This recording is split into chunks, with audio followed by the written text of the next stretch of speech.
George Gerbner's model of communication, developed in 1956, is a comprehensive framework that emphasizes the dynamic and subjective nature of communication. It builds upon earlier models like those of Shannon Weaver and Lasswell, but introduces a more nuanced understanding of how events are perceived, encoded, and interpreted in the communication process. Unlike the Shannon Weaver model, which focuses on the mechanical aspects of message transmission, Gerbner's model highlights the human elements involved, such as perception, bias, and cultural context, which significantly shape the communication process. The primary objective of Gerbner's model is to describe communication as a complex, multi-layered process, with various factors influencing each stage. While earlier models emphasized the simple transmission of information from sender to receiver, Gerbner's model delves deeper into understanding the complexities that shape how messages are perceived, framed, sent, received, and ultimately interpreted. The model acknowledges that communication is not just about sending information, but also about how individuals construct meaning through a shared, but often distorted, process of interpretation. Core components of Gerbner's model. Event, or E. The starting point of communication is an observable real-life occurrence or phenomenon, referred to as the event. This represents the objective reality that can be perceived or sensed. Perception, or M1. The individual or machine that perceives the event, denoted as M1, interprets the event through various subjective filters. This perception is influenced by numerous factors, such as cultural background, personal experiences, emotional states, and biases. Perception is selective and may differ among individuals witnessing the same event. Encoded message, or E1. The perception of the event by M1 is not identical to the event itself. It is a selective interpretation, which leads to the creation of an encoded message referred to as E1. This message is a subjective representation of the original event, shaped by M1's perception and biases. Communication process. The encoded message is then communicated to another individual or audience, referred to as M2.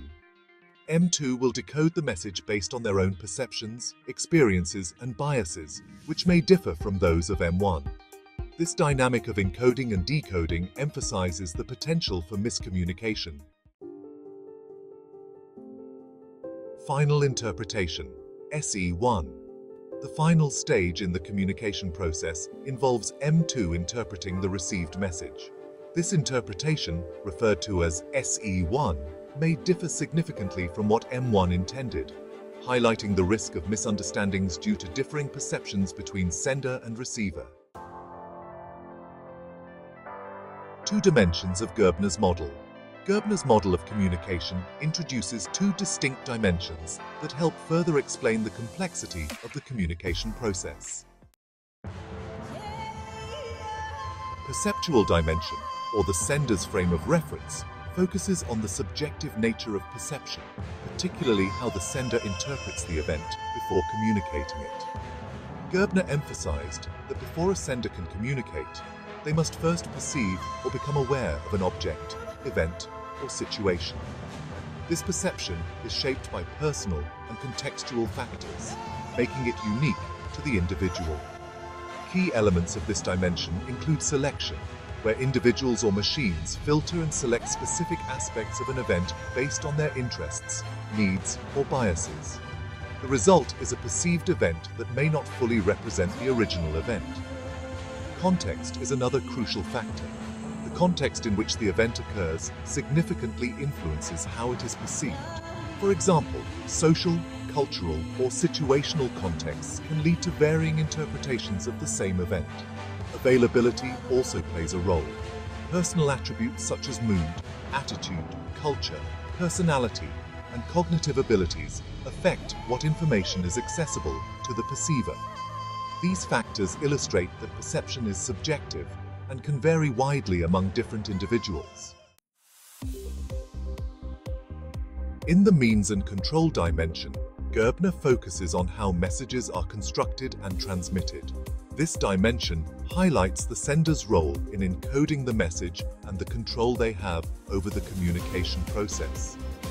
It involves message structuring, where the sender creates a structured message that reflects their interpretation of the event, which may differ from the original occurrence.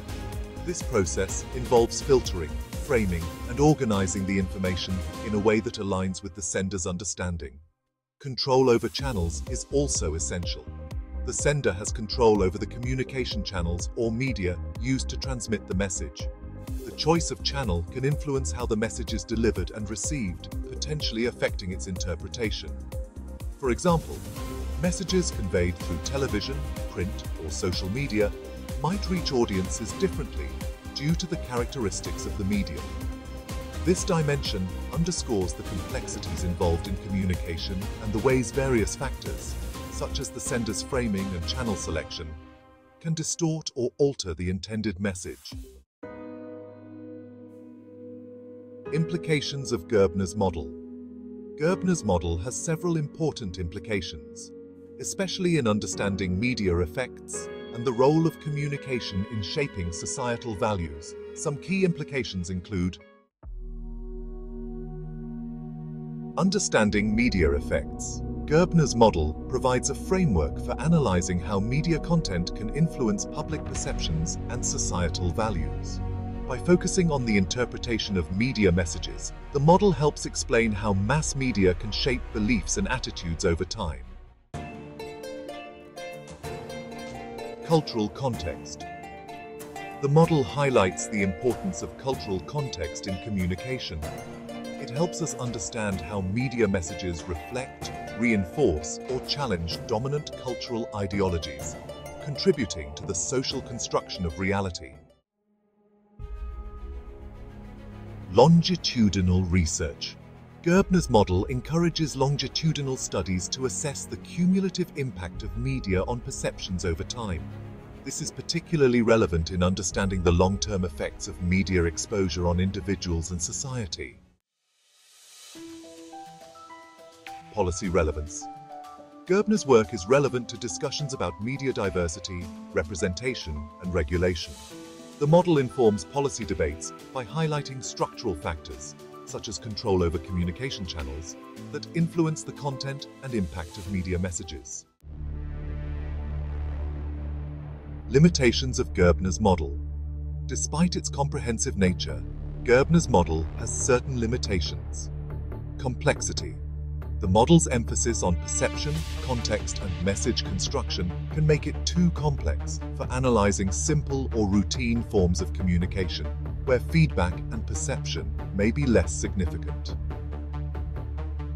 Lack of focus on power dynamics.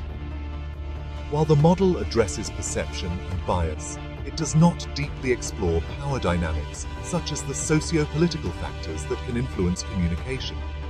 These factors can be critical in shaping the interpretation and impact of messages. Conclusion.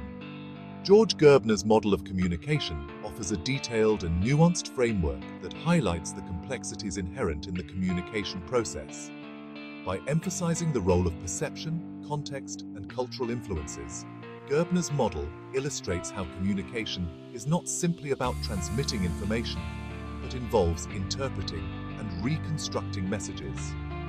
This understanding is particularly relevant in media studies, where Gerbner's model helps explain how media content can shape public perceptions and societal values over time. However, the model's complexity may limit its applicability in more straightforward communication scenarios, where simpler models may suffice.